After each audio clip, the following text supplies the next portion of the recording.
Doctor making jokes of story और कहानियाँ। दूर गांव में एक छोटा सा झुपड़ी में एक बुढ़िया रहा करती थी। बुढ़िया हमेशा भीगा हुआ भात खाती थी, इसीलिए गांव में सब आदमी उसको भीगी बूढ़ी बोल के बुलाती थी। एक दिन बुढ़ी जब कुछ भीगा भात खाती है और कुछ भीगा भात हंडी में रख के सो जाती है। एक चोर आके बुढ़ी का भीगा भात खा लेता है और भाग जाता है। बुढ़ी सुबह में उठ के जब भीगा भात का हंडी का पास जाती है, देखती है कि हंडी खाली है। बुढ़ी सोचती है कि शायद वो नहीं रखी होगी, वो गलती से भूल गई होगी। चोर को बुढ़ी का पंता भात खा के मजा आ गया है, इसीलिए बुढ़ी जब हर रोज अपना भीगा भात खा के सो जाती थी और हंडी में कुछ भीगा भात छोड़ देती थी, चोर हमेशा आके उसका भीगा भात खा के भाग जाता था। बुढ़ी सुबह में उठ के देखती है उसकी हंडी फिर से खाली है। तब बुढ़ी बोलती है, कोई चोर ही होगा जो मेरा भीगा भात हर रोज खा के भाग जाता है, लेकिन मैं और बर्दाश्त नहीं करूंगा। मैं इस बार राजा के पास जाऊंगा और राजा को शिकायत कर दूंगा कि हर रोज मेरा पांता भात चुरा के कोई चोर खा के चला जाता है। भीगी बूढ़ी राजा के पास शिकायत करने के लिए निकल जाती है। जाते जाते रास्ते में उसको एक सिंगी मछली मिल जाता है। अरे कहाँ जा रही है बुढ़िया? मैं राजा के पास जा रहा हूँ शिकायत करने। कोई चोर आके मेरा भीगा भात खा के भाग जाता है रात में। अच्छा बुड्ढी, तू जा। अगर राजा साहब तेरे को चोर पकड़ने में मदद किया तो ठीक है, नहीं तो तू मेरे को अपना साथ अपना घर में लेके जाना, मैं तेरी मदद करूँगा। अच्छा ठीक है, मैं पहले राजा से शिकायत करके देखता हूँ वो मेरे लिए क्या कर सकता है। फिर बुढ़िया आगे निकल जाती है और देखती है रास्ते में एक बेल गिरा हुआ है। बेल बुढ़िया को पूछती है, अरे बुढ़िया, कहाँ जा रही है तू? मैं राजा जी के पास शिकायत करने जा रहा हूँ। हर रोज रात में चोर आके मेरा भीगा भात खा के भाग जाता है। फिर ठीक है बुड्ढी, तुम राजा जी के पास जाओ।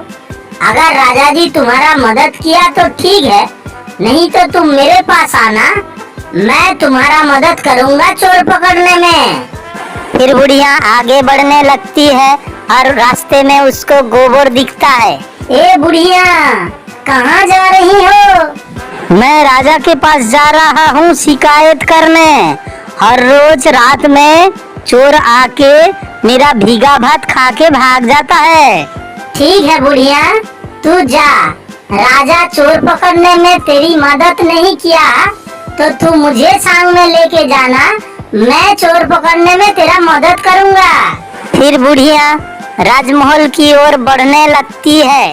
रास्ते में बुढ़िया को एक चाकू पड़ा हुआ दिखता है।